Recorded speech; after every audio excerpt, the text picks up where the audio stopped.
We're now joined by industry veteran Jay Gilbert, of course, of Label Logic and My Morning Coffee, but he has an amazing book, Burning Film Through the Lens, right here with Rick Springfield. Hold that beautiful book up. This is something you want to have on your coffee table. Of course, whether you're a minor fan or a major fan, you're going to appreciate through the eyes of Jay Gilbert's lens the rise of an amazing artist who's overcome so many challenges. You know, people saying, "Oh, he's just an actor. He's not a real musician. Oh, he's just getting by his looks." You know, the girls love him, but maybe the guys don't take him as serious. Or, we talked earlier about even contemplating suicide. I mean, he's really overcome so much, and I think you feel not only the passion through your book, but you really see the work ethic that, as you said, he's one of the most hardest working men in show business, Absolutely. and never a downtime. Besides recharging the batteries, know that if you go see him live, start to finish, it's high energy, it's passionate, and emotions on overdrive. Please, Jay, talk a little bit about the origin of this book and where these shots come from, and why people should really get a copy and bring this into their world. Well, it really started off as uh, shooting Rick for several of his albums, and then after a while, it was shooting a lot of the concerts, and then this went on for nearly 20 years of, dozens and dozens of studio shoots, and so many live concerts, and going back through them, sort of pulling just the best of all of those photos. And, there were about a little over 60,000 photos to go through. And the book has about a little over 200 of those. And it spans a 20-year period. And that lines up beautifully with on February 14th, he has his big hits, which is his greatest hits, volume two, Yes. which is coming out. And that's a companion. So the book timeline of the photos and the album music timeline, they line up perfectly the last 20 years. And if you ask Rick, he'll tell you that he believes that this is the best music of his career. And I think he's right. Well, there's no question, as an artist and a songwriter, as they continue to grow.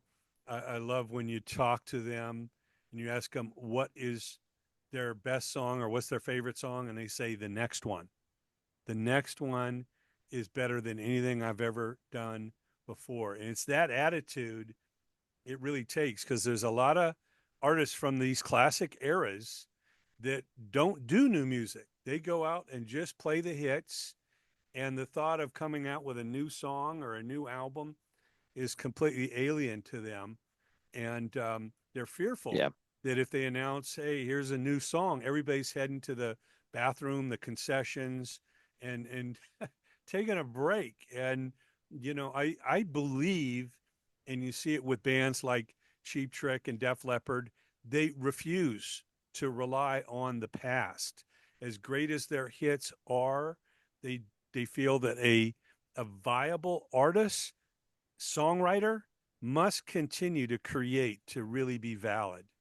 Yeah, I think that's accurate. And, one of my favorite albums of recent years is The Tipping Point by Tears for Fears.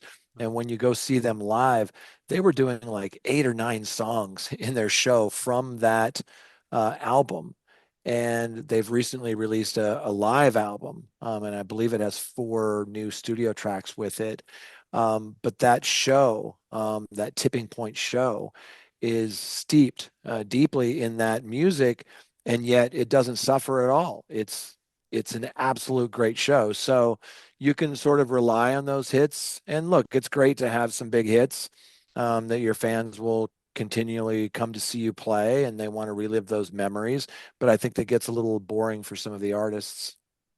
Yeah, well, of course, we know Rick Springfield breaking through big time with Working Class Dog, with Jesse's Girl, and Success Hasn't Spoiled Me. The follow up, of course, with Don't Talk to Strangers and more, and just seeing Rick in that Sound City documentary created by Dave Grohl. Not only were these albums recorded there, but working, with just absolutely amazing people like he has with the likes of the late great producer Keith Olsen, and Yeah. just seeing him as part of that. Like I said, I was at the movie premiere for Sound City at the Cinerama Dome, and Dave Grohl and the Foo Fighters and Rick and members of Cheap Trick and everybody walked across the street to the Hollywood Palladium, one of the most storied venues in Southern California, and rocked the house, with an all-star show and jam, and it was that cosign, I think, from Dave Grohl that made a lot of male rock fans like, whoa, whoa, hold up, is this Rick Springfield, the teen idol, the actor, the the guy that appeals to only females, and it gave him, I think, a lot of credibility that I somebody agree. like not only Dave Grohl and the Foo Fighters, but Cheap Trick and Yeah. these bands saying no, this dude, and of course Sammy Hagar jokingly says, "Man, I've done everything for you. It was a bigger hit with Rick than I had." And maybe it's because this guy was better looking than I. I was at the Hollywood star induction of Sammy Hagar, and he references, Rick and having that hit under his belt. You know, um, we always say that to a lot of music fans, they don't really know who wrote the hit. They're not looking at the credits. Who's the songwriter? No, Who's the producer? typically not. Who's Yeah. playing? On these records. And we talked about the great Tim Pierce, a longtime guitarist in those days with Rick, who's gone on to play with a Who's Who and have hundreds of credits. And a great YouTube channel for those guitar players that want to go deep and figure out the gear. And of course, the NAMM show coming up. We were on a great panel together last year. It's amazing to see all the musicians descend upon Anaheim and just try and soak it all up. There's so much Yeah. knowledge, so much new technology. I know the day after the NAMM show, all these companies are working on their next release, their new products, you know, the new technology that, in a sense, has made it somewhat, easier to write, easier to record. And of course, with the industry the way it is, someone like a Rick Springfield can pretty much be his own boss and go through companies like Label Logic and all the great indie companies out there that can do so much of what a record company did, because you have an established name, and you just have to get the word out and know that you have a quality product, and never let the music lovers down when you appear live. Yeah. 100%. Well, our special guest has been the one and only Jay Gilbert. We encourage you to check out his newsletter, My Morning Coffee. I look for it every week. And of course, Label Logic and companies like ours, Indie Power, and so much in the industry that are behind the independent artists. And, you can really be your own label, your own music publisher. Those rights should not easily be signed over in perpetuity to anyone without building a lot of leverage. And for the few artists that benefit from that, there's more and more artists. I've been a champion of the indie cause now for decades, since easily the 80s.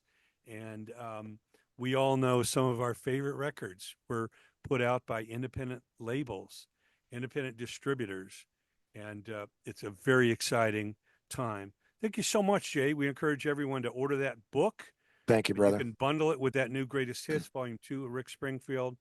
And until we speak again, thank you so much. Always a pleasure. All right. Thank you, man. Appreciate it.